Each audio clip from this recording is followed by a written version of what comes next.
Taxi FM 93.1 FM. Lomé au Togo, abonne-toi à Radio Taxi FM TG sur YouTube. Like, commente et partage ton programme préféré diffusé sur la géniale des radios Taxi FM. Taxi FM sur YouTube, Radio Taxi FM TG.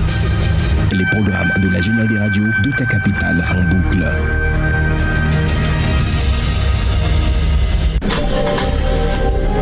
À la gare routière de l'information Saint-Émile-Gator. La gare routière de l'information. Très heureux de vous retrouver. Avec toutes ces équipes se retrouvent en plateau. Je poserai la question à mes confrères en studio. Décryptage, analyse. Ça va être pire demain. Débat. L'ascension est méritée. Ce qui reste pour un pays, pour un peuple, c'est son histoire. Sont au rendez-vous de l'actualité de la cité. La gare routière de l'information, c'est du lundi au vendredi de 11h à 12h30. À très bientôt, au revoir. Taxi FM, votre radio d'opinion. Émission politique, sportive et culturelle, en direct.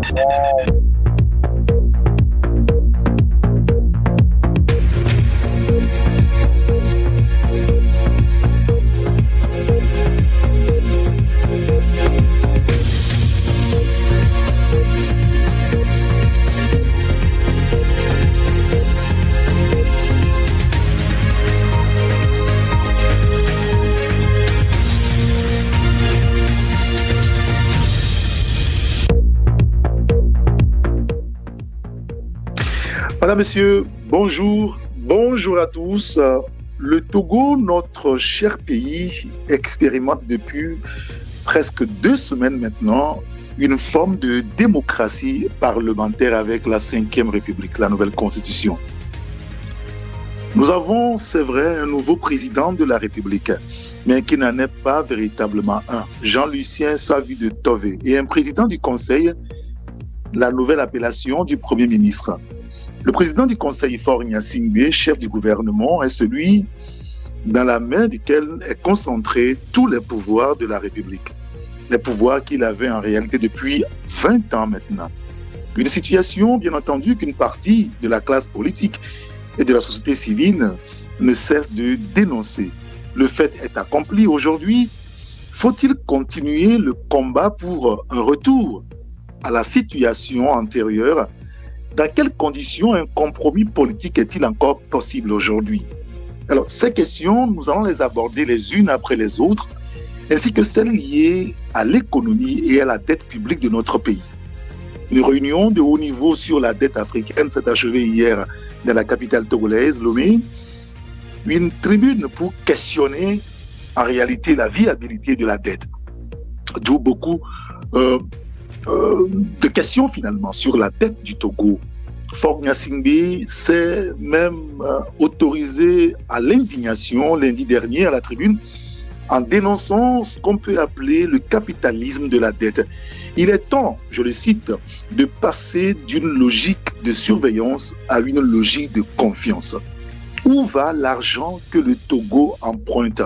Nathaniel Olympio, homme politique, porte-parole du Front Touche pas à ma Constitution, est notre invité ce matin.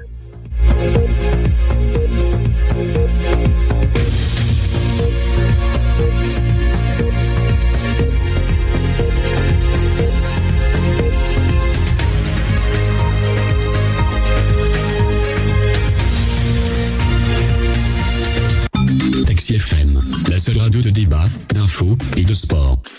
Merci pour votre fidélité à la radio Taxi FM Lomé. Nous sommes dans l'émission La Gare routière de l'information et comme annoncé, notre invité ce matin, c'est Nathaniel Olympio, le porte-parole du Front Touche pas à ma Constitution.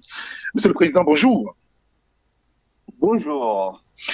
Merci d'avoir accepté d'être avec nous ce matin. D'abord, une question d'actualité. D'ailleurs, toutes les questions qu'on va aborder sont des questions d'actualité. Hier, les Togolais ont découvert dans le journal officiel une augmentation du prix de l'électricité au Togo. Quelle est votre première réaction en tant que d'abord citoyen, puis après homme politique? Le citoyen que je suis, déjà nous sommes dans la souffrance des coupures d'électricité de manière très intense, ce qui fait que beaucoup de petites économies, et les femmes en général qui ont des petits commerces, les frigos comme on les appelle, eh bien, ça porte beaucoup de préjudice à ces petits commerces-là. Malheureusement, ni la CET ni l'État ne semblent se préoccuper de ça. Et nous souffrons déjà de la cherté de la vie.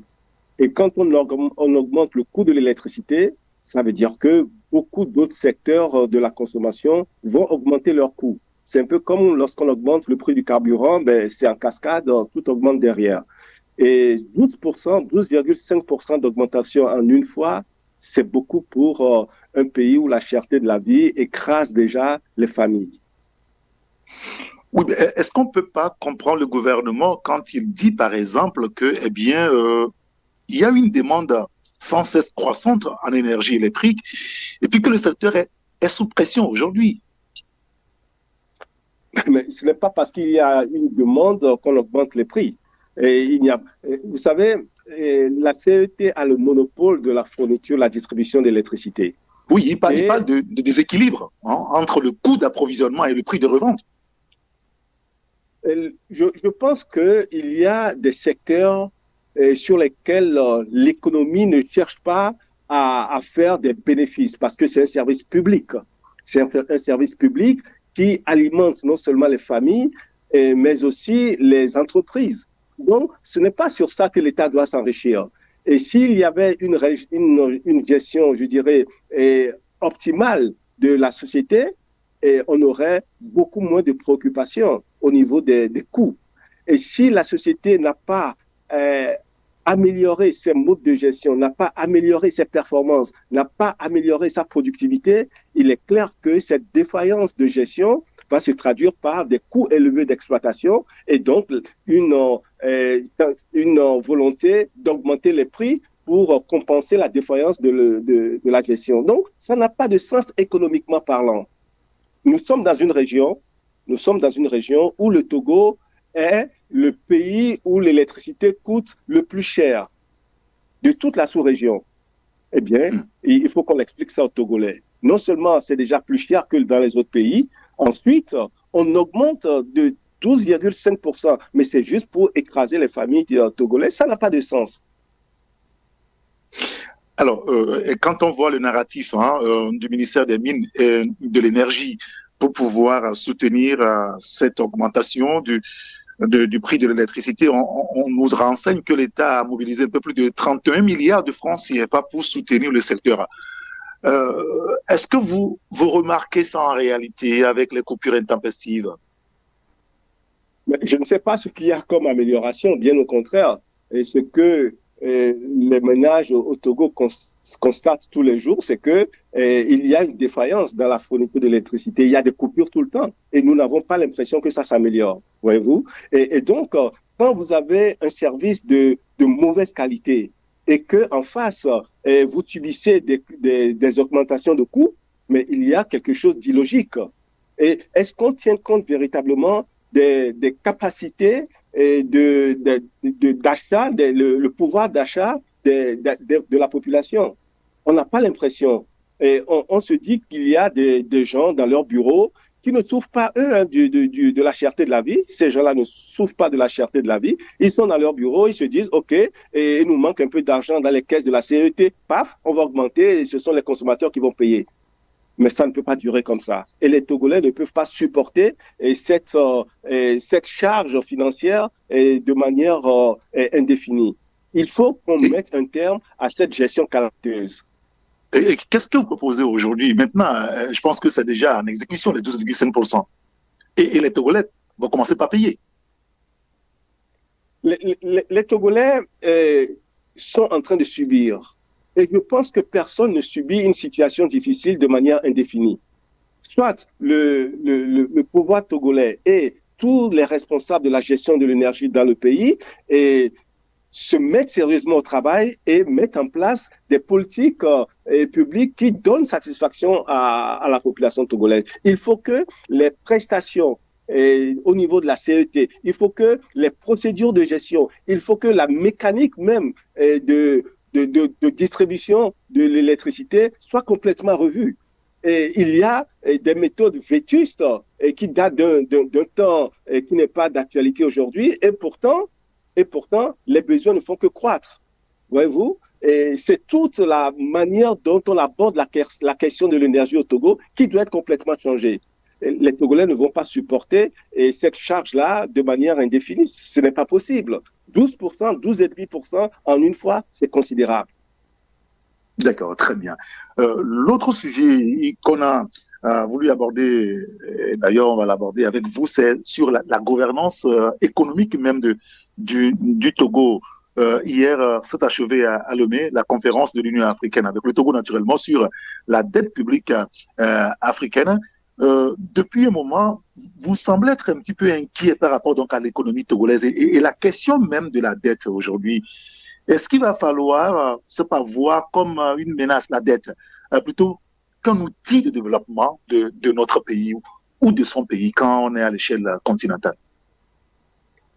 Vous savez, la dette, c'est un instrument de développement qui est à la disposition des États. Mais pour que ce soit productif, pour que ce soit rentable pour le pays, il faut que ce soit géré avec une orthodoxie financière. Malheureusement, nous avons au Togo une gestion de l'économie qui laisse à désirer. En matière d'emprunt, le Togo s'est considérablement endetté. Je vous donne quelques éléments de repère.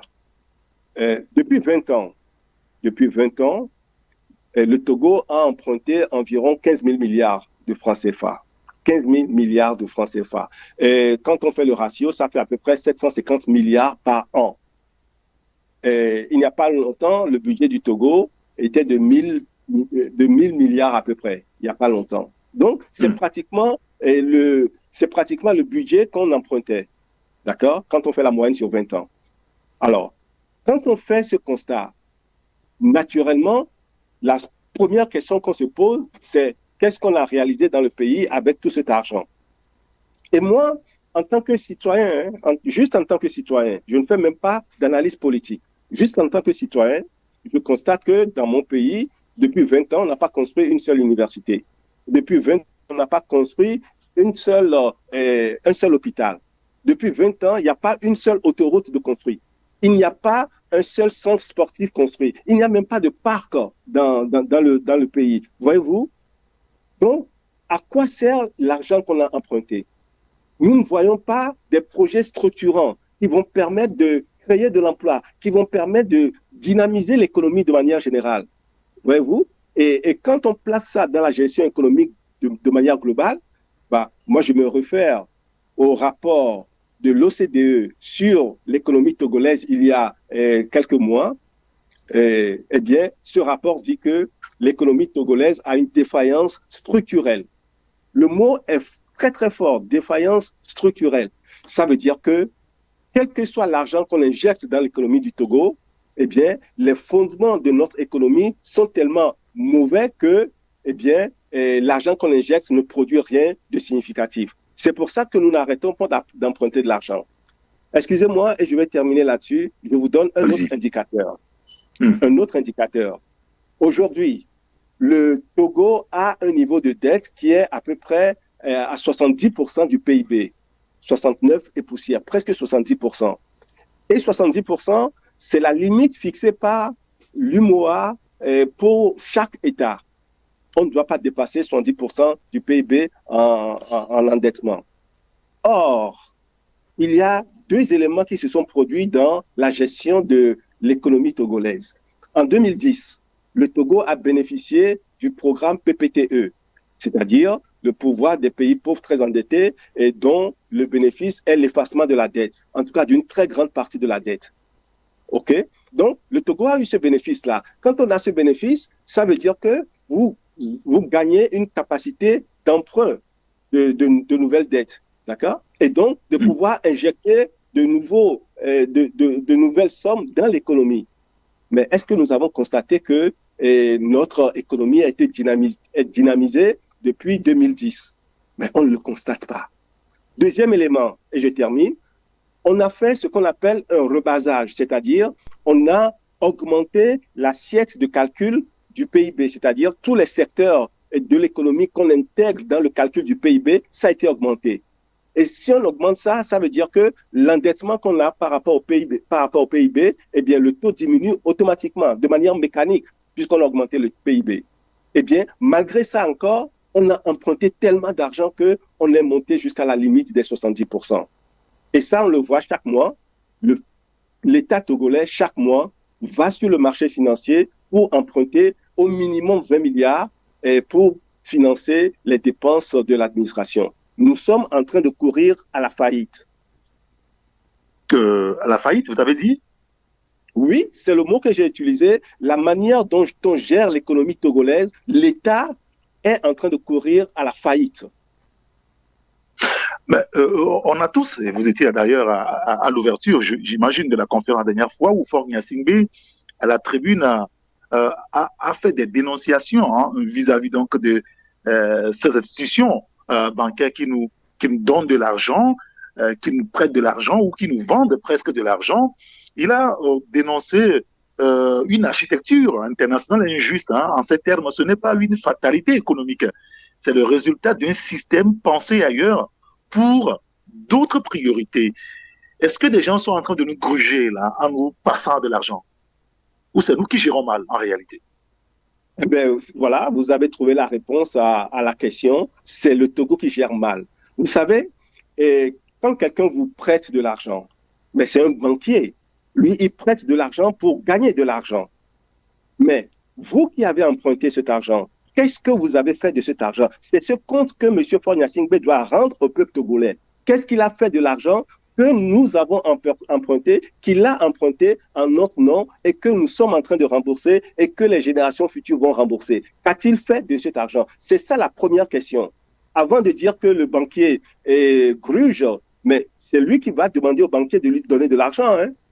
D'accord? Et le banquier lui a déjà fait un cadeau en 2010 en effaçant sa dette.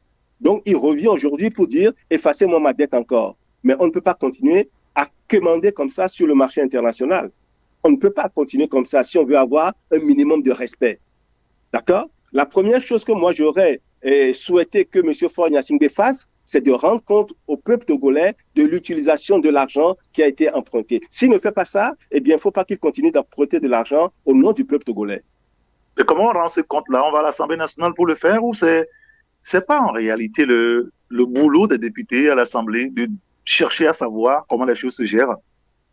Mais il ne faut pas exonérer le gouvernement. C'est le gouvernement qui emprunte l'argent. C'est le gouvernement qui dépense l'argent de l'État. D'accord? Oui, mais c'est l'Assemblée nationale qui contrôle la gestion du gouvernement. Oui. Avant même que l'Assemblée nationale le contrôle, l'État a le devoir de rendre compte au peuple. C'est-à-dire produire des documents pour dire nous avons emprunté telle somme, voici ce que nous avons fait avec. Nous avons construit tel hôpital, nous avons construit telle université, nous avons construit telle infrastructure. Voyez-vous, c'est ça. On doit faire un bilan. On doit faire une cartographie où on met dans une colonne à gauche l'argent qu'on a emprunté et dans une colonne à droite ce qu'on a fait avec l'argent emprunté. Ce sont ces documents que le gouvernement doit produire et c'est sur la base de ces documents que l'Assemblée nationale peut contrôler et c'est sur la base de ça que le peuple apprécie le travail qui est fait. Mais cette chose-là n'existe pas. D'accord? D'ailleurs, je vous donne une précision. Écoutez-moi bien. Je vous donne une précision. Le montant des 15 000 milliards que je viens d'indiquer, ce n'est pas moi qui l'ai sorti. Je l'ai récupéré dans la tribune que Mme Gnakadé a produite. Est-ce que ça fait foi, les chiffres qu'elle avance? Excusez-moi, mais est-ce que vous avez... Mme Gnakadé, est-ce qu'elle doit être la source principale des chiffres officiels que nous devons avoir? Je vous donne deux éléments de réponse. Le premier élément, c'est que depuis qu'elle a produit cette tribune, est-ce que le gouvernement a contesté ce chiffre? Personne ne l'a contesté. Ça, c'est la première chose. La deuxième chose, Mme Gnakadé a été banquier dans ce pays et elle a été ministre des armées dans ce pays. Donc, ce n'est pas n'importe qui. C'est quelqu'un qui a accès à l'information. Si ce qu'elle dit n'est pas exact, eh bien que le gouvernement vienne démentir et surtout que le gouvernement nous produise les éléments qui vont contredire ce que Gnakadé a dit. D'accord? Mais quand rien n'est dit et que c'est le silence radio, eh bien, nous prenons ça comme argent comptant parce qu'elle a assumé des responsabilités qui lui donnent accès à ces informations. D'accord. Donc, aujourd'hui, notre dette tourne autour de 70% du PIB. Oui, c'est exactement 4 217 milliards. 4 217 milliards de francs CFA. D'accord? C'est beaucoup d'argent que les Togolais doivent rembourser. C'est-à-dire que quand nous produisons pour 100 francs aujourd'hui, on doit prendre 70 francs dedans pour rembourser la dette? Oui, voilà, vous avez tout compris. C'est-à-dire que la richesse que nous produisons, eh bien, sur cette richesse-là, on doit prendre 70% pour aux banquiers à l'extérieur. Donc, on se demande comment nous allons développer notre pays. Les 30% qui restent là, c'est dans ça qu'on fera tout.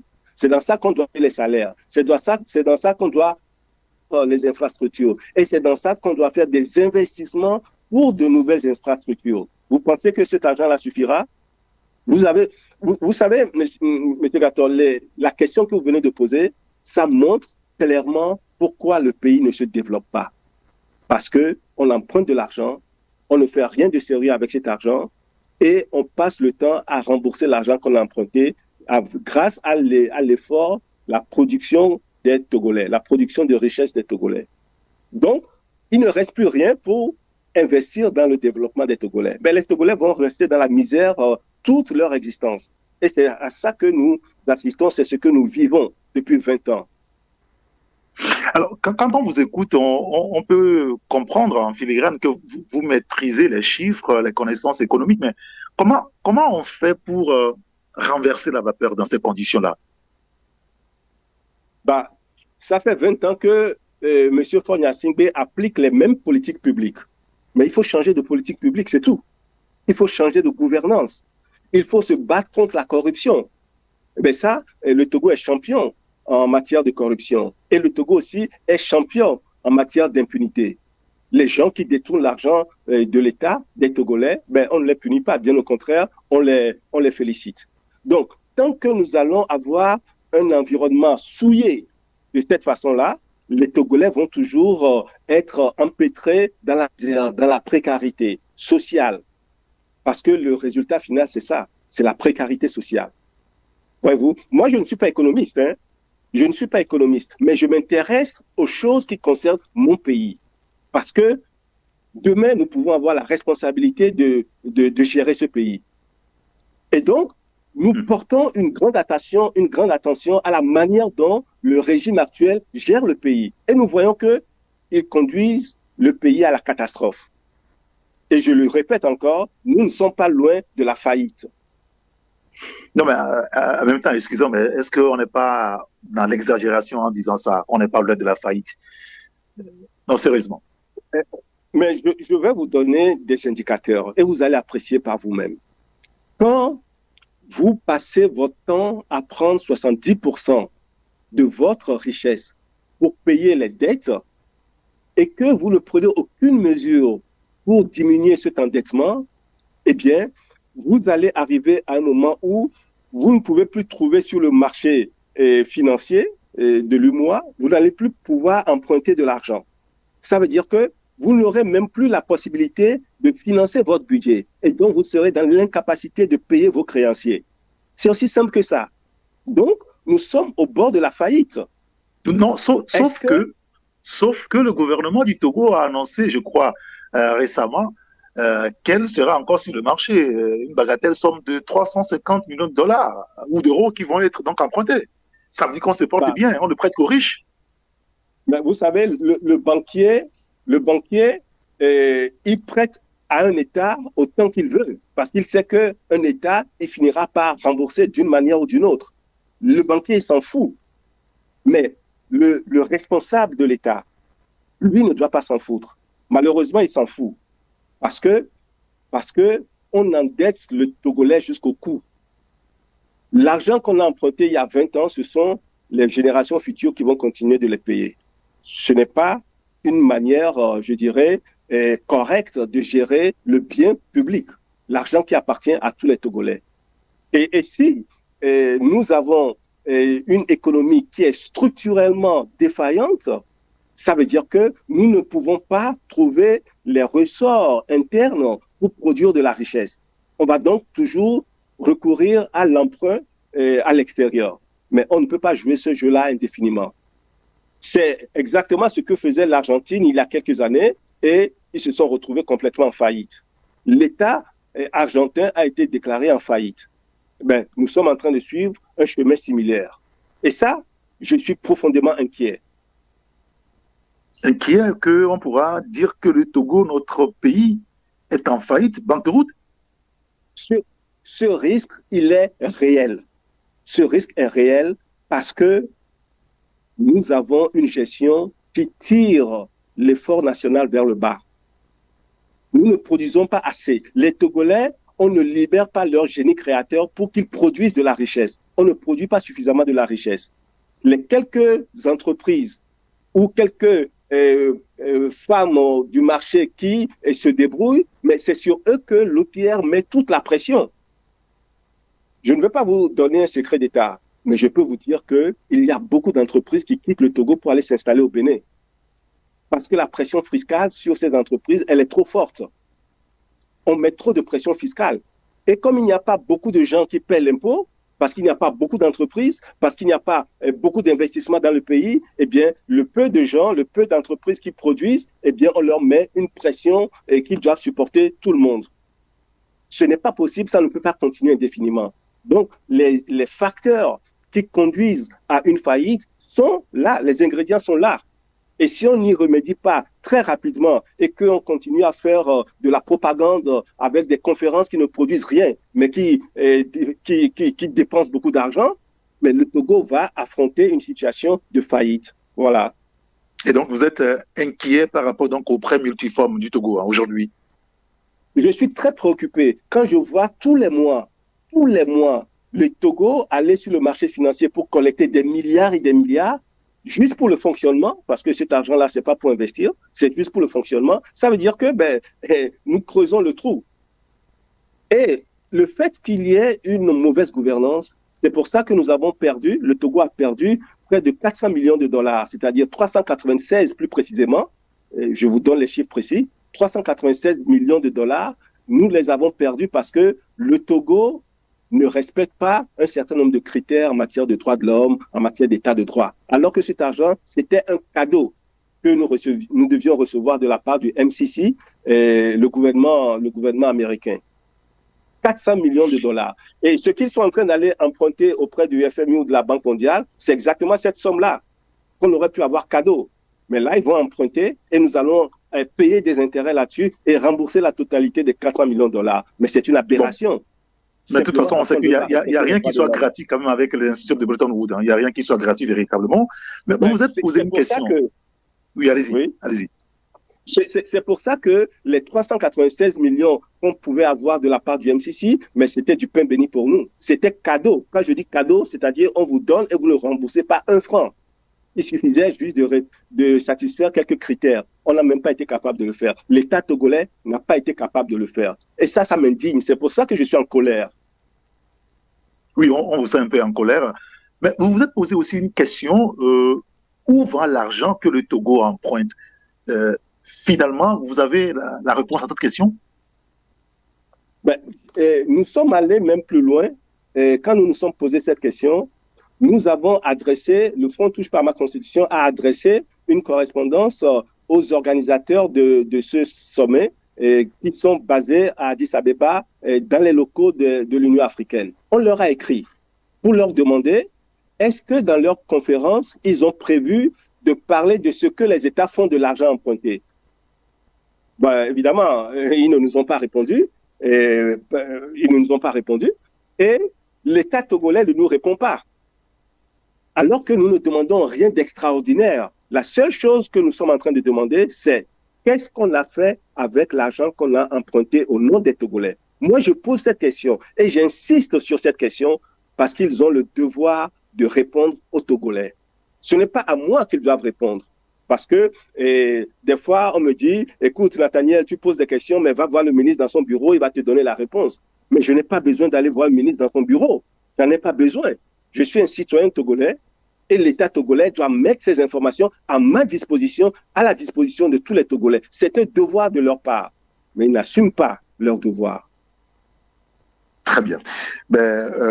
Pour ceux qui nous rejoignent à l'instant, nous sommes sur la radio Taxi FM Lomé et notre invité ce matin, c'est Nathaniel Olympio, homme politique porte-parole du Front Touche pas à ma constitution.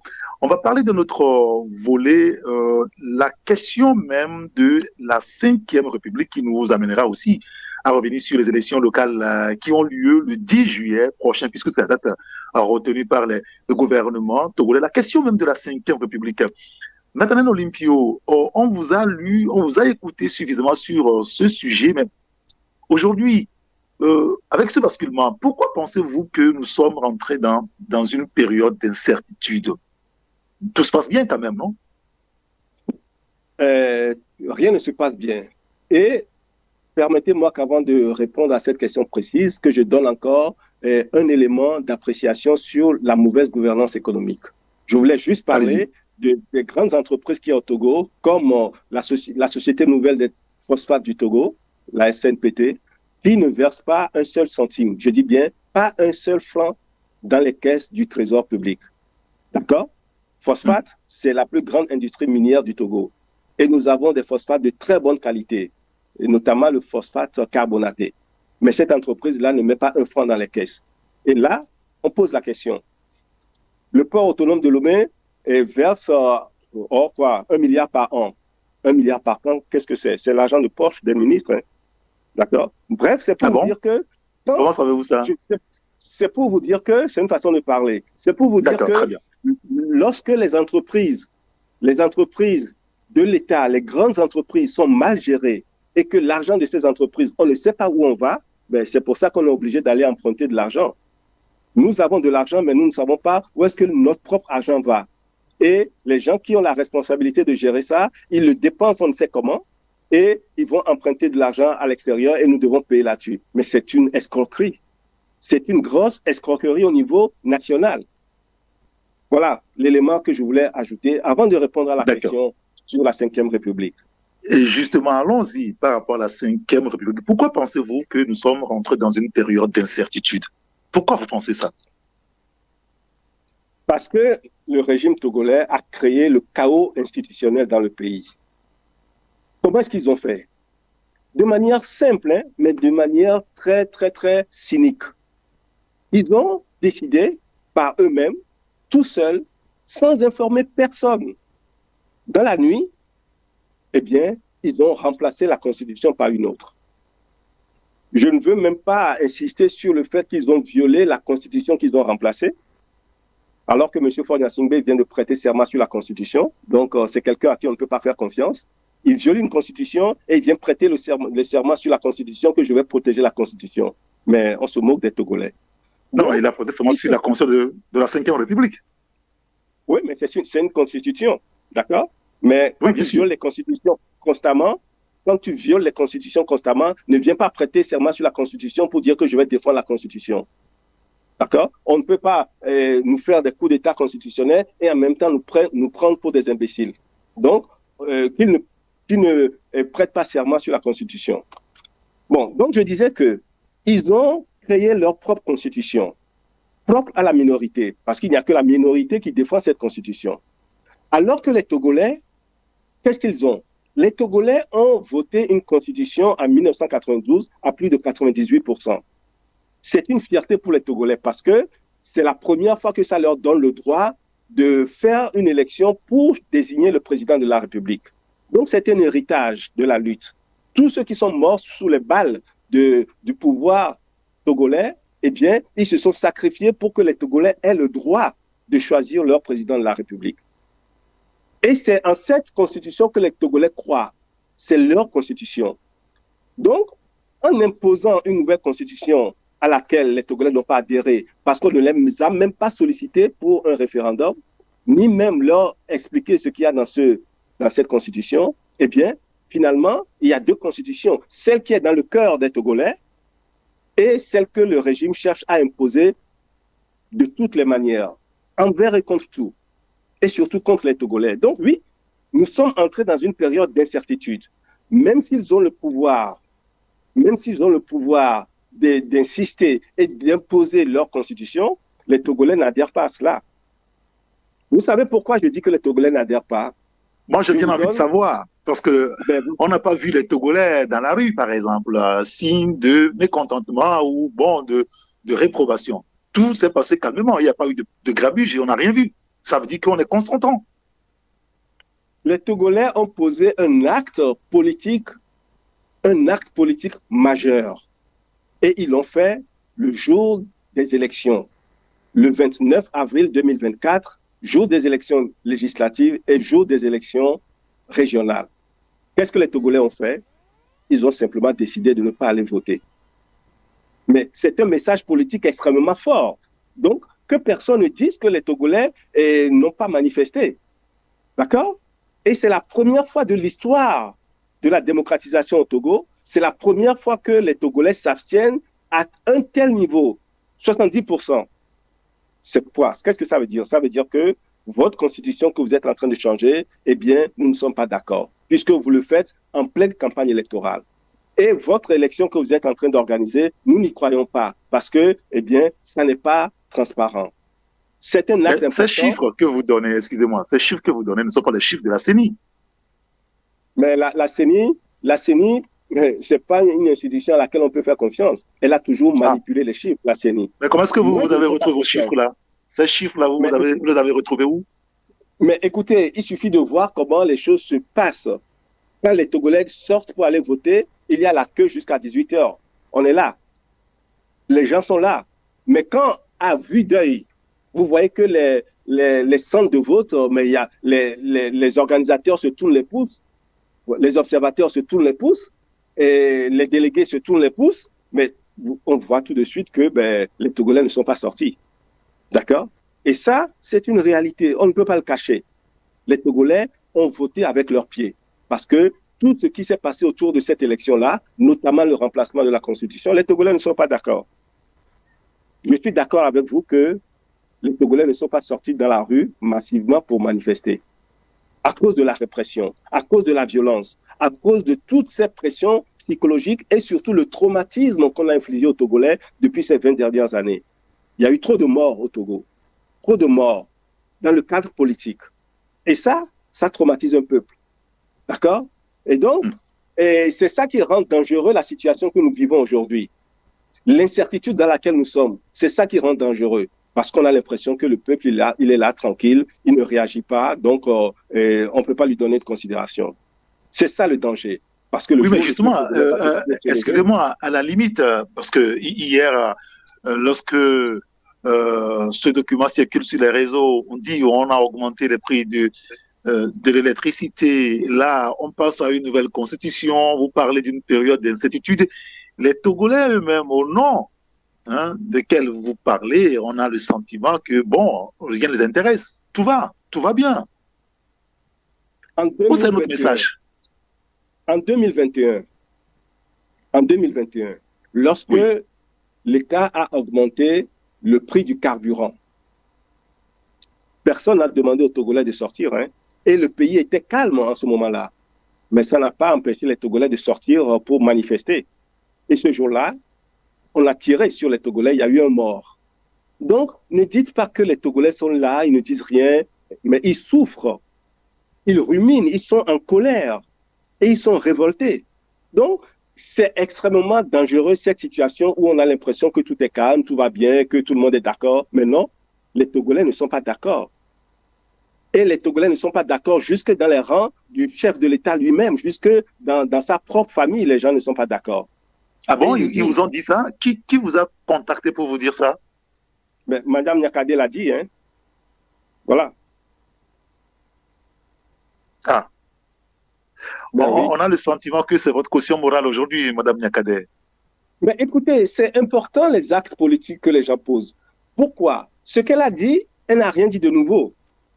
Nous sommes en train de dénoncer ça depuis des années et des années. Mais elle représente une personnalité du pouvoir. Voyez-vous, elle a assumé des responsabilités très importantes dans ce pays. Donc, quand elle répète ce que nous sommes en train de dire depuis des années, ça donne un écho différent. C'est pour ça qu'on la cite. Parce que nous, on dira toujours, oh, ce sont les opposants, ils ne sont contents de rien. Ben, il n'y a pas que les opposants, ce sont tous les Togolais qui ne sont pas contents. Nathaniel Olympio, excusez-moi de le dire, mais aujourd'hui, on voit clairement que la situation, on est devant le fait accompli par rapport à cette 5e République. Faure Gnassingbé, président du Conseil, Jean-Lucien Savy de Tové, président de la République. Je ne vous demanderai pas ou dirai pas eh bien, il y a une alternance au Togo, mais est-ce qu'il n'est pas temps de passer à autre chose, sincèrement? Merci de n'avoir pas fait l'affront aux Togolais de dire qu'il y a eu l'alternance au Togo. Je vous remercie infiniment de n'avoir pas fait cet affront-là. En réalité, si la gouvernance de M. Faure Gnassingbé donnait satisfaction aux Togolais, mais les Togolais ne se préoccuperaient même pas du temps qu'ils passent au pouvoir. Voyez-vous? Sauf que le Togo, le régime togolais a bénéficié d'une certaine bienveillance de la part de la CEDEAO et de la communauté internationale. Et donc, c'est un régime qui s'est permis tout, absolument tout. Mais aujourd'hui, même ses amis de la CEDEAO ne sont pas contents de ce qu'il fait. Même ses amis de la communauté internationale ne sont pas contents de ce qu'il fait. Même si ces gens-là ne parlent pas, eh bien, il y a des indicateurs. M. Faure Gnassingbé a fait sa cérémonie de couronnement de la 5e République. Eh bien, il n'y a eu aucun chef d'État qui est venu cautionner cela. Le même jour... On a eu un ancien chef d'État qui était là, l'ancien président nigérien. Oui, c'est pour ça que vous dites bien l'ancien. Pas un nouveau. Lui n'a plus de responsabilité, n'a plus de compte à rendre à personne. Hein. Mais aujourd'hui, aucun chef d'État de la sous-région n'est venu. Et je disais que le même jour, à Libreville, au Gabon, M. Brice Oligui Nguema prêtait serment, exactement comme Faure Gnassingbé ici. Eh bien, chez lui, il y a eu 15 chefs d'État. 15 chefs d'État. D'accord? Ça veut dire que le régime togolais est de plus en plus isolé. Il n'a plus cette caution, cette bienveillance de la part de la communauté internationale. Il ne l'a plus. C'est pour ça d'ailleurs qu'il menace la communauté internationale qui veut adhérer à l'AES. Oui, mais ma question demeure. Est-ce qu'il ne faut pas passer à autre chose? C'est consommé déjà, non? On ne peut pas passer à autre chose. Écoutez, quand vous êtes chez vous et qu'un voleur vient accaparer votre bien, et il prend votre bien, il l'amène chez lui, mais vous n'allez pas dire, mais comme il a réussi à prendre votre bien qu'il a amené chez lui, donc ça s'arrête là, je passe à autre chose. Jamais vous ne ferez ça. Quand vous identifiez le voleur, vous allez chez lui pour récupérer votre bien. C'est ce que les Togolais font. Ils veulent récupérer leurs biens, leurs droits de choisir leur président de la République. Et les Togolais vont continuer de se battre jusqu'à ce qu'on revienne à un ordre constitutionnel consensuel. Vous avez l'espoir. Oui, vous avez l'espoir que le pouvoir de Faure Gnassingbé va faire machine arrière dans ce contexte-là? Les Togolais veulent retrouver leurs droits d'une manière ou d'une autre. D'une manière ou d'une autre. Voyez-vous? Si nos récriminations, si nos alertes, si nos cris sont ignorés, mais les Togolais vont finir par agir pour récupérer leur souveraineté. Ça veut dire que on ne peut pas espérer que les Togolais restent assis, les deux mains entre les cuisses, à pleurer toute la vie. Ça veut dire cela. Ce n'est pas parce qu'ils ont interdit la manifestation que un beau jour, les Togolais ne vont pas manifester. Et c'est la seule issue qu'ils sont en train d'offrir aux Togolais, parce qu'ils ont fermé toutes les voies d'évolution normales. Les élections qui sont la voie royale pour faire évoluer les situations politiques, eh bien, ils ont cadenassé, ils ont fermé, ils ont pris en otage. Mais quand c'est comme ça, on impose une solution aux Togolais. C'est-à-dire, on impose aux Togolais eux-mêmes d'aller chercher leur souveraineté. C'est ce qu'ils font. Et c'est ça qui est dangereux pour le pays. C'est pour ça que je suis inquiet. Oui, mais est-ce que dans cette condition, un compromis politique n'est pas nécessaire aujourd'hui pour pouvoir avancer? Que de demander encore aujourd'hui à continuer par réclamer ceux dont on est sûr, peut-être, excusez-moi de le dire, mais qu'on n'aura pas? Nous avons le devoir de nous asseoir en tant que Togolais pour répondre à une question importante. Dans quel Togo voulons-nous vivre? Tous les Togolais doivent s'asseoir pour définir un nouveau fondement de notre nation. Et il y a deux façons d'y arriver. Soit M. Faure Gnassingbé est frappé d'une illumination soudaine et décide d'offrir cette opportunité aux Togolais de refonder la nation. Tout le monde va applaudir des deux mains et tout le monde va peut-être même oublier tout ce qu'il a fait de mal aux Togolais. Mais s'il refuse et s'enferme dans sa voie sans issue, eh bien, les choses qu'on refuse de faire de manière délibérée, on finit par vous l'imposer. Et le peuple a toujours les moyens d'imposer son point de vue à un gouvernement, quel qu'il soit. Donc, la balle est dans le camp de M. Faure Gnassingbé. C'est lui, c'est son attitude, c'est son comportement, ce sont ces décisions qui vont déterminer l'issue de ce que nous sommes en train de vivre. Ou bien il décide de le faire par lui-même, c'est la meilleure façon, ou bien il impose aux Togolais d'arracher leur liberté. Quand vous voulez faire peur à Faure Gnassingbé en disant ça? Mais non, qu'est-ce que je ne peux pas lui faire peur? C'est lui qui a les armes. Je ne peux pas lui faire peur. De la même manière, je n'ai pas peur de dire ce que je pense en tant que citoyen. Et j'insiste là-dessus. Et je réclame qu'on rende compte au peuple. Je réclame qu'on me rende compte en tant que citoyen. Voyez-vous? Mais si les gens se disent « je ne vais pas rendre compte parce que je suis fort, parce que j'ai les armes entre les mains et donc je fais ce que je veux », mais ils vont le faire pendant quelques temps. C'est vrai que ça fait 20 ans qu'il le fait, hein, et sans conséquence pour lui, ça fait 20 ans. Mais 20 ans dans l'histoire d'un pays, ce n'est rien du tout. Demain après demain, tout cela peut s'écrouler du jour au lendemain. Voyez-vous? Donc, nous sommes dans une situation où nous devons absolument regarder l'intérêt des Togolais avec sérénité et avec lucidité. Il faut que M. Faure Gnassingbé se rende compte que le peuple togolais est dans la souffrance. Moi, je le crie et je le dis, les Togolais sont dans la souffrance. Il faut qu'ils mettent un terme à cette souffrance des Togolais. S'il ne le fait pas, les Togolais eux-mêmes vont y mettre un terme. Oui, c'est-à-dire que ce projet, j'ai envie de dire, ce combat que vous portez, on a eu le sentiment que dans la classe politique de l'opposition, vous n'êtes pas unanime là-dessus, hein, même si vous demandez la même chose, mais vous n'êtes pas ensemble pour mener ce combat. Est-ce qu'aujourd'hui que c'est fait là, vous continuerez pas seul finalement à faire ce travail-là?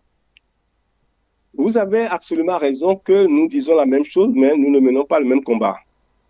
Parce que dans l'opposition, nous n'avons pas tous les mêmes agendas. Il y a des gens qui disent ce qu'ils pensent et ils se battent pour ça. Et il y a des gens qui disent des choses, mais ils se battent pour autre chose. D'accord? Ça, c'est une réalité. Dans l'opposition, nous n'avons pas les mêmes agendas. Et il revient au peuple togolais de savoir, de faire la distinction entre les gens qui sont sérieux et ceux qui sont là pour se battre pour leurs intérêts. C'est une réalité. Et c'est comme ça. Donc, encore une fois, c'est le peuple togolais qui doit faire le tri.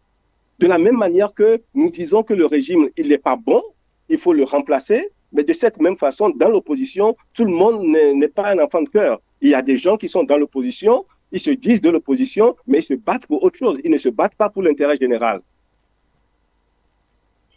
Bon, c'est vrai que je ne suis pas autorisé à diffuser les avis des auditeurs dans l'émission, mais il y a un auditeur qui dit par exemple, est-ce que vous n'avez pas peur pour vous-même être seul à mener encore ce combat aujourd'hui de peur de vous faire casser une côte? Qu'est-ce que vous répondez à ça?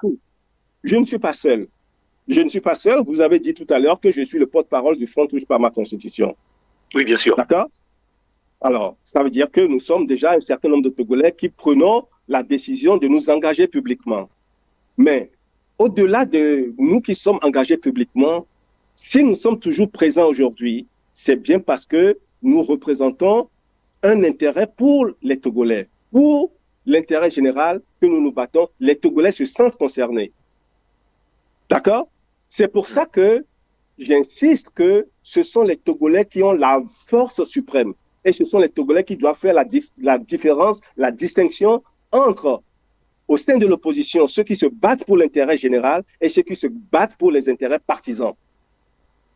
Nous sommes contre la défense des intérêts partisans. C'est pour ça que nous menons ce que nous appelons une lutte citoyenne. Nous ne mettons pas en avant nos partis politiques. Nous mettons en avant l'intérêt des Togolais, c'est-à-dire se battre pour mettre un terme à la dictature qui est en place. Et après ça, ceux qui veulent faire la politique feront la politique. Et ils vont pouvoir défendre leur programme. Oui, mais ce faisant, est-ce que vous risquez pas de noyer, de détruire votre parti politique qui n'est plus visible? Quel est l'intérêt d'un parti politique s'il ne peut pas dérouler ses programmes, s'il ne peut pas participer à une élection transparente pour gagner et dérouler son programme? Ça fait 30 ans, 35 ans que les partis politiques existent au Togo. Quel parti politique de l'opposition s'est épanoui? Aucun. Absolument aucun.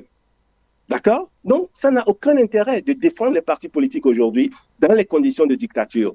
Les partis politiques, les intérêts partisans sont aussi des causes de notre incapacité à changer les choses. Parce qu'au sein de l'opposition, les gens se battent les uns contre les autres.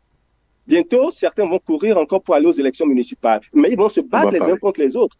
C'est ce qui s'est passé en 2024 aux élections. C'est ce qui s'est passé.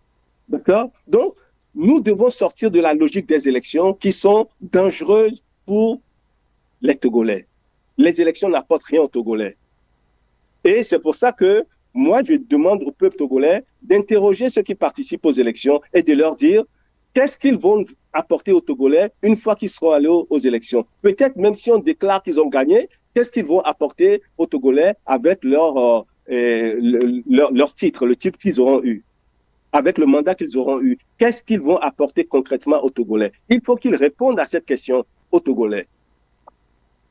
On va aborder tout à l'heure, après la pause, la question même des élections qui sont à nos portes là, les élections locales, je le disais, qui ont lieu le 10 juillet prochain. Mais encore une question liée donc à la 5e République avant de passer à l'étape suivante. Mais aujourd'hui, nous avons Faure Gnassingbé qui est le président du Conseil et Jean-Lucien Savy de Tové qui est le président de la République. Qu'est-ce que cela vous inspire en réalité, Nathaniel Olympio?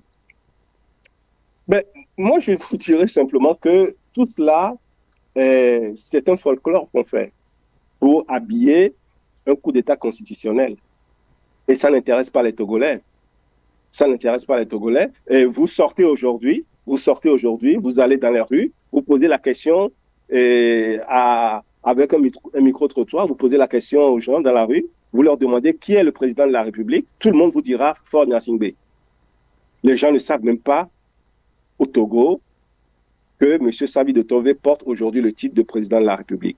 Donc tout ça, c'est un folklore, c'est une mascarade pour se donner un costume de l'égalité parce qu'ils imposent la légalité par les armes. Mais fondamentalement, tout ça, ce n'est pas dans le cœur des Togolais. Les Togolais n'adhèrent pas à tout ça. Donc, les Togolais ne vont pas mettre leur énergie pour faire prospérer cette chose-là. Ils vont se retrouver tout seuls. Ils sont tout seuls avec leur nouvelle constitution. Mais ils n'ont pas la caution des Togolais. Or, quand on dirige un pays, il faut avoir la caution des citoyens. Il faut avoir la caution des citoyens. Et donc, tout ça, c'est fait contre les Togolais. Et le seul enjeu qu'il y a, c'est que M. Faure Gnassingbé veut rester au pouvoir pendant toute sa vie. Il a déjà fait 20 ans. Vous entendez, il a fait 20 ans de pouvoir. Les Togolais ne sont même pas satisfaits de la gouvernance qu'il a menée pendant 20 ans. Et en plus, il vient se permettre de changer la constitution pour rester au pouvoir sans même avoir à passer par des élections. Et vous pensez que les Togolais vont applaudir? Mais les Togolais ne sont pas contents. Les Togolais ne peuvent pas être contents. Personne au monde ne peut se satisfaire de ce traitement. C'est un traitement dégradant. C'est une insulte pour l'intelligence des Togolais. Très bien. Écoutez, dans quelques secondes, il sera 12h en temps universel sur la radio Taxi FM à Lomé. Vous restez avec nous, Nathaniel Olympio. On va marquer une pause et lorsqu'on sera de retour, on va aborder un autre sujet. Taxi FM, la seule radio d'information continue.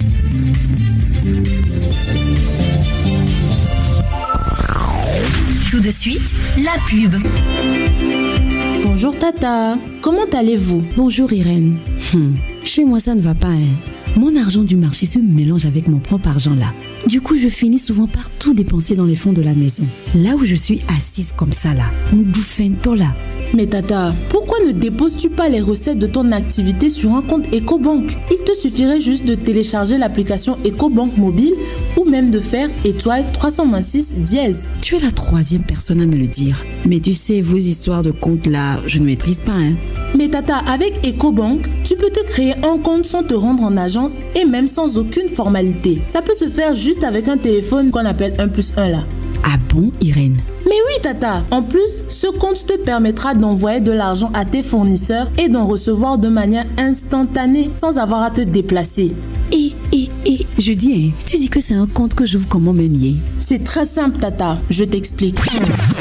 Grâce à EcoBank, ouvrez un compte bancaire avec votre téléphone en faisant étoile 326 dièse ou téléchargez l'application EcoBank mobile sur Play Store ou App Store. Activez le compte en y faisant un versement et profitez des fonctionnalités d'un compte ordinaire. Offre soumise à condition. Pour toute information, contactez le +228 22 53 76 50 ou écrivez à l'adresse assist@ecobank.com. Je chante radio, 3e édition, encore des vacances sur la radio géniale au rythme des jeunes talents de Logone. Je chante radio. C'est peut-être toi qui succédera à Bernada et Ilala Soumanou. Atelier, chant, une finale en live, des prix et l'eau à gagner. Je chante radio 2025. Inscription au secrétariat de Radio Taxi FM à Agbalek-Pédo, non loin de la HAC. Info +228 90 21 78 28. Je chante radio. Dévoile ton talent. Uniquement sur la radio géniale 93.1 FM. Retour des tubes dans un instant sur Taxi FM. Taxi FM. Car de tout cœur, nous tenons à vous informer. Taxi FM.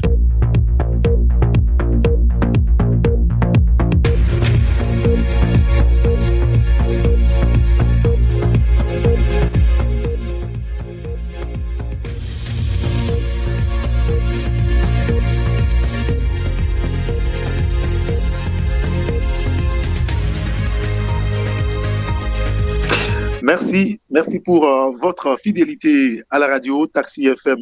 Nous sommes dans l'émission La Gare routière de l'information et notre invité ce matin, c'est Nathaniel Olympio, homme politique, porte-parole du Front Touche pas à ma constitution. Et ça nous amène à parler des élections locales qui ont lieu le 10 juillet prochain.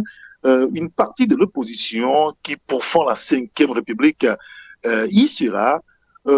Nathaniel Olympio, ça vous embarrasse de l'entendre? Que les gens participent à des élections? Oui. Bon, écoutez, c'est le choix de chacun.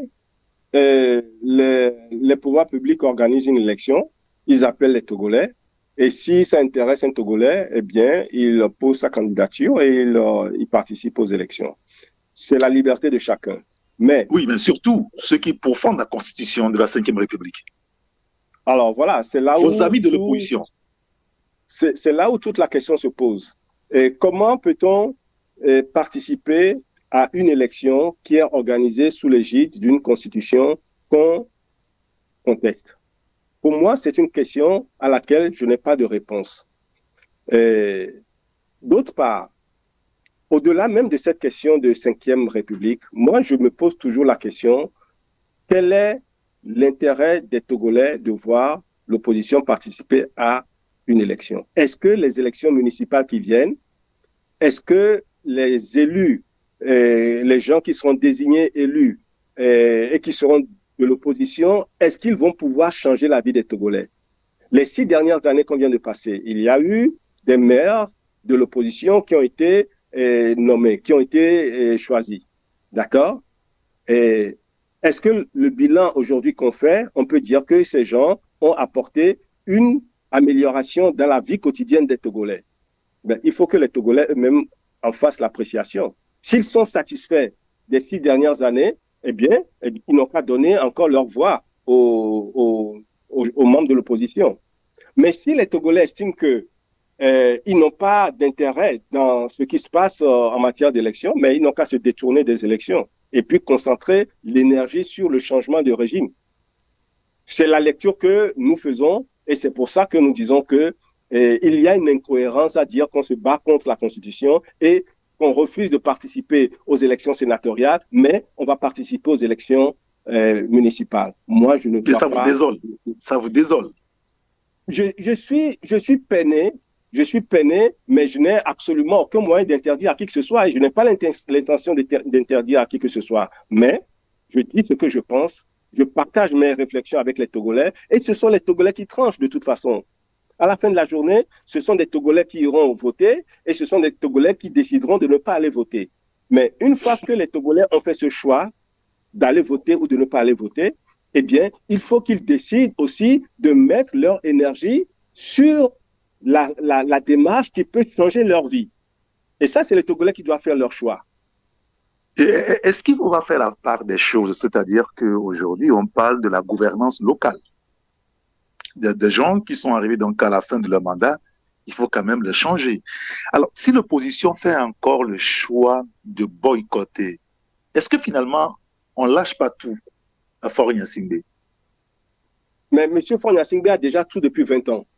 Il a tout. C'est pour ça qu'il se permet de remplacer la Constitution. Il ne craint rien, il ne craint personne. Il ne craint même pas le peuple qu'il ne respecte pas. Donc, et que les gens ne viennent pas nous dire qu'ils vont aux élections et ils vont changer les choses de l'intérieur. Ça s'est jamais vu dans une dictature. Jamais. Donc, nous préférons et nous demandons aux Togolais de mettre l'énergie sur un seul objectif, c'est de mettre fin à ce régime. Ce n'est que le jour où ce régime va quitter le pouvoir que les Togolais vont retrouver la paix, ils vont retrouver le bonheur. Parce que ce régime n'apporte que des choses négatives au peuple togolais depuis 20 ans. Donc, notre conception de la lutte, c'est que nous devons lutter en tant que citoyens. Nous ne devons pas défendre des chapelles politiques. Les partis politiques, il faut oublier leurs intérêts. Et ceux qui mettent les intérêts des partis politiques en avant, eh bien, ils ne se battent pas pour le peuple. Ils se battent pour leur parti politique. Il faut que ce soit clair. D'accord? Donc, nous disons que nous devons aujourd'hui mettre toutes les forces pour faire face au régime, pour mener la bataille, pour générer le conflit qu'il faut contre le régime. Le combat d'idées, défendre nos conceptions du pouvoir, parce que il y a une seule question. Qu'est-ce que le régime pense du pouvoir? Comment il gère le pouvoir? Et qu'est-ce que nous pensons de la manière dont le pouvoir doit être géré? Ce sont deux conceptions différentes du pouvoir. Et donc, nous demandons aux Togolais de nous donner la force qu'il faut, de nous donner le soutien qu'il faut pour continuer à affronter ce régime, dire la vérité aux Togolais. Nous ne voulons plus que les Togolais soient dans l'ignorance. C'est pour ça que nous disons désormais les choses telles qu'elles sont. Alors, ça veut dire que le Front touche pas à ma constitution. Bon, voilà, vous n'irez pas aux élections, c'est clair, mais vous êtes seul à ne pas décider ou à décider de ne pas y aller. Tout le monde veut y aller. Je ne sais pas ce que vous appelez vous êtes seul. Vous répétez ça depuis que l'émission a commencé, mais je ne comprends pas ce que ça veut dire.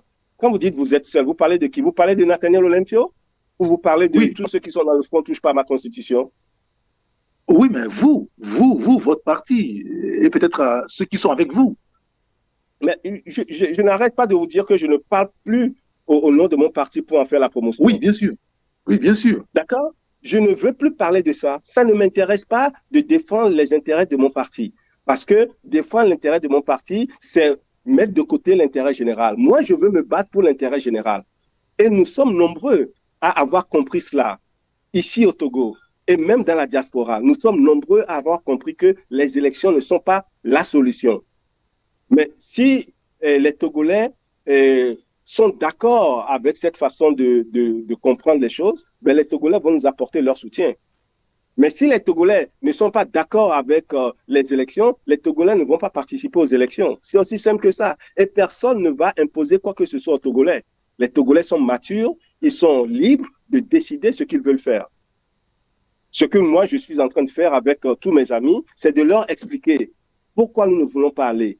Pourquoi nous pensons que les élections déchirent l'opposition togolaise? Pourquoi nous pensons que la solution pour les problèmes que nous avons, les problèmes de société, les problèmes de cherté de la vie, les problèmes d'économie qui ne marchent pas, les problèmes d'emploi, eh bien, pour trouver des solutions à cela, eh bien, il faut que ce régime connaisse sa fin. C'est ce que nous disons aux Togolais. Et c'est pour ça que nous nous battons. Est-ce que vous direz aussi, par exemple, de vos amis de l'opposition qui décident d'aller à ces élections, qui sont des traîtres vis-à-vis du peuple? Écoutez, le mot est fort, mais je ne vais pas l'utiliser. Pourquoi je ne l'utilise pas? Simplement parce que certains qui vont aux élections, ils sont sincères, ils y croient.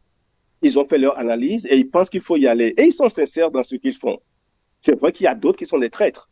Ça aussi, c'est une réalité. Donc, moi, je ne vais pas jeter l'opprobre sur tout le monde, mais nous avons vu des gens qui se sont considérés comme des membres de l'opposition et qui aujourd'hui sont en train d'applaudir les deux mêmes, M. Faure Gnassingbé. Certains sont même nommés par M. Faure Gnassingbé sénateur. Certains sont élus sénateurs avec les voix du parti UNIR.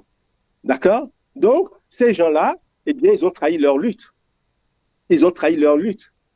Et les Togolais le savent.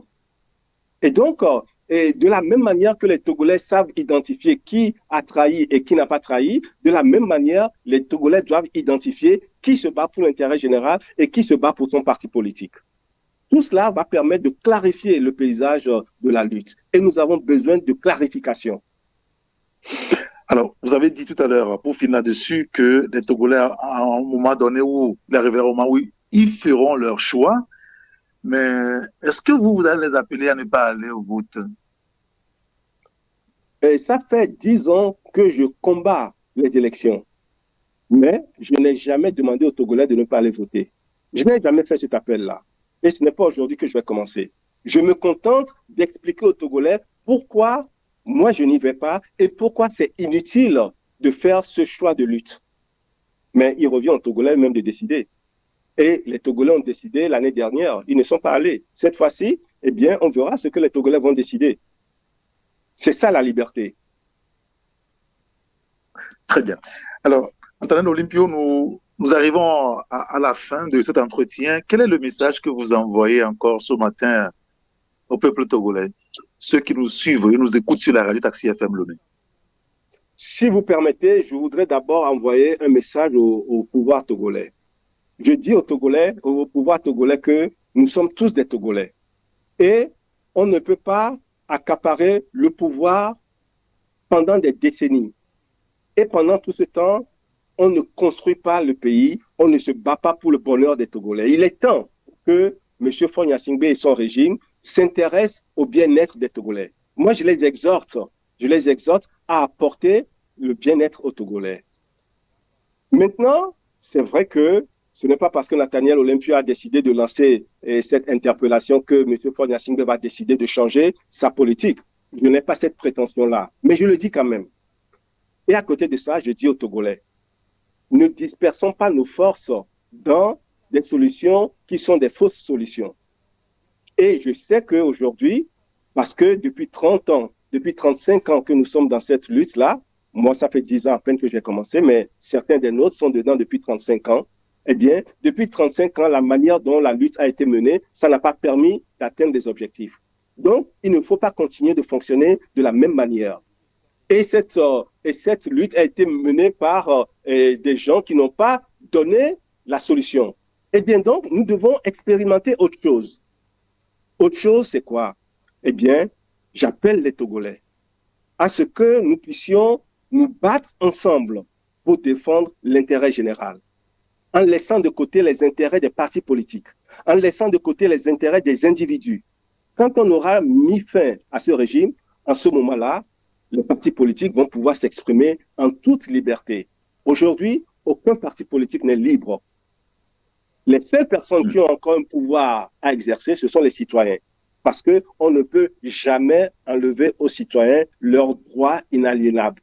Jamais on peut enlever ça. Donc, mettons ensemble notre force, mettons-nous ensemble dans la sincérité et dans la vérité. Ça nous a beaucoup manqué dans l'opposition. Soyons sincères et disons la vérité aux Togolais. Et comme ça, nous pouvons nous bâtir une vision au sein de l'opposition. Nous avons besoin de bâtir ensemble une vision de la lutte. Et si nous marchons ensemble sur la même vision consensuelle, en ce moment-là, on deviendra très efficace. C'est ça mon souhait le plus profond que je partage avec les Togolais aujourd'hui. Très bien. Ben, écoutez, merci beaucoup, Nathaniel Olympio, d'avoir fait ce chemin avec nous. Je rappelle juste que vous êtes le porte-parole du Front Touche pas à ma Constitution. Merci pour votre disponibilité. À la prochaine. Merci à vous. Merci à tous ceux qui nous ont suivis sur la radio Taxi FM Lomé. Appelez-moi Saint-Irrigator. On se retrouve demain pour une autre aventure sur la radio Génial Taxi FM Lomé. À très bientôt. Au revoir.